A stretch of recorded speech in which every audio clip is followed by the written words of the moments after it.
3 semaines après le décès d'un adolescent de 17 ans sur l'avenue Granada à Rouyn-Noranda, la ville veut que le secteur soit plus sécuritaire. Et William, elle interpelle directement le ministère des Transports. Oui, Kémélia, l'administration demande que le MTQ, dont cette route est sous la responsabilité, fasse une étude pour sécuriser le tronçon à 70 km/h entre la rue Guy, dans le quartier industriel, et le noyau villageois de Granada. Et pendant l'étude, on souhaite abaisser la limite de vitesse de 70 à 50 km/h. Le conseiller municipal de Granada-Bellecombe, Yves Drolet, m'expliquait que c'est loin d'être le premier incident du genre qui survient dans le secteur.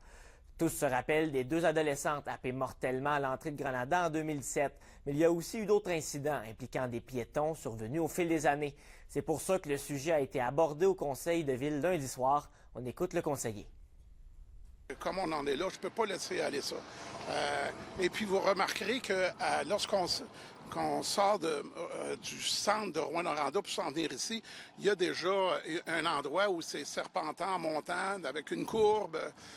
Le soir, à la pluie, la neige, c'est pas si évident que ça. Donc, qu'on prend vraiment le temps de faire le tour, c'est ce qu'on demande.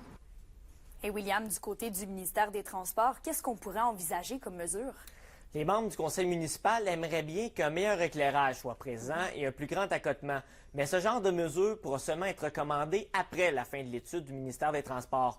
Et au sujet de la demande de réduction de vitesse pendant l'étude, le ministère indique que ça ne serait pas possible, car il faut que les analyses soient effectuées avant d'y procéder.